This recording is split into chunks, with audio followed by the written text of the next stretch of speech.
Olá, Daiane Faria aqui com mais um caso autorizado. E esse caso é a respeito de impotência sexual. Um jovem que me procurou com esse sintoma. Daiane, eu tenho sofrido de impotência. Amo a minha namorada, a gente sempre deu certo, mas infelizmente eu não tenho conseguido obter ereção. E esse foi a demanda inicial. E no final do tratamento, sabe aonde ele chegou? Assista esse vídeo até o final para você entender essa história. Bom, havia ali algumas manifestações de insegurança de um jovem com bastante potencial, mas extremamente inseguro. O que aparentemente havia um desconforto. Ele se posicionava diante das pessoas e os amigos, e da namorada, e da família, como alguém seguro, como alguém autoconfiante, mas me relatou que isso era apenas uma farsa, que ele não se sentia assim. O que isso tem a ver com impotência sexual? Qual é a relação? Continua comigo que você vai entender. Quando ele fala que no trabalho ele tem várias oportunidades, que ele considera um homem de sorte, que ele nunca teve problemas no trabalho, nesse momento, a postura ali, a linguagem corporal dele está dizendo uma outra coisa. Ele fala de trabalho, ele fala dessa autoconfiança, ele fala dessas propostas, mas o corpo dele ali demonstra uma série de incômodos e inclusive até uma negação, um mal-estar. E eu estou falando isso porque a gente analisa a linguagem não verbal. Então é muito importante isso, tá? Tem até alguns livros, existem várias coisas, tá, gente? Mas depois a gente fala disso. E eu questiono para ele, eu pergunto para ele por que ele usa essa capa de autoconfiança, por que ele usa essa armadura de autoconfiança. E ele não soube me responder, não havia uma resposta. E mais para frente, em outras sessões, ele vira para mim e fala: Daiane, eu fiquei pensando naquilo que você me perguntou, analisei, e o ponto que eu cheguei foi que a minha família sempre esperou muito de mim, eles sempre me cobraram muito, eles sempre tiveram uma expectativa muito grande, mas eu sempre fui inseguro. Eu lembro que na escola alguns garotos mexiam comigo e eu ficava morrendo de medo, mas aí eu fingia que era forte. Ele fingiu tanto que acabou se tornando, forte. E o ponto aqui interessante é que, durante o ato sexual, ele começou a questionar se ele realmente estava sentindo prazer, se ele realmente estava ali sentindo tesão, sentindo a namorada, sentindo que ele estava presente ali. Porque havia várias outras coisas acontecendo na mente dele e ele estava com uma dificuldade em se conectar com o momento presente. Ok, até aqui a gente caminha mais um pouco numa outra sessão.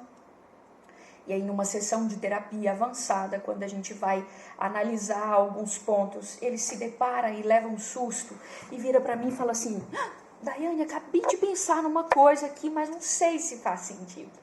Eu gosto quando isso acontece. Ele vira para mim e fala assim: poxa, e se o meu pênis tem alguma relação com esse meu jeito de fingir que dou conta e agora ele não está dando conta? Presta atenção. Olha só o que ele acabou de dizer. E faz muito sentido para ele, porque ele estava fingindo em tantas coisas que agora o corpo dele não o permite fingir. Mas, Daiane, qual é essa relação? A relação que ocorre aqui é que houve várias situações em que ele se propôs a agir de uma maneira que não era boa para ele, mas que agora, sexualmente, como ele estava ali inseguro, pensando em várias coisas, ele e a namorada estavam passando por alguns problemas, havia ali uma mudança no trabalho também acontecendo, havia uma mudança corporal, ele havia engordado. Essa insegurança, então, ela fica mais forte, ela fica mais visível. E aquele homem firme, por que eu fiz esse gesto? Em vários momentos durante a nossa sessão, ele vira para mim e fala assim, porque eu era muito firme, Daiane. Porque eu sempre fui muito forte, mas agora eu tô assim. Olha a linguagem corporal. E ali, a partir do momento em que ele começa a entender essa relação de firmeza, de potência, de empoderamento, de que agora ele precisava mesmo tratar essa insegurança, manifestou no corpo dele e manifestou num ponto-chave. Vocês, homens que estão assistindo esse vídeo, sabem como isso é um ponto-chave para vocês, né? Foi aonde foi o ápice, né, dele ter chegado e ter decidido, falar, não, tem alguma coisa de errado e não tem jeito, eu não quero tomar remédio, eu não quero mais passar por essa situação.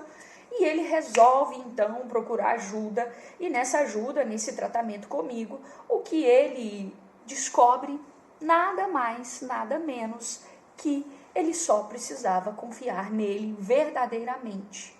Não fingir que ele era algo. Ele estava a vida inteira fingindo, mas ele já havia se tornado. Finge até tornar-se, ele já havia se tornado, mas ele não permitia, ele continuava acreditando que aquilo era um fingimento. Mas no fundo, ele se sentia autoconfiante, mas não permitia ser, não permitia agir.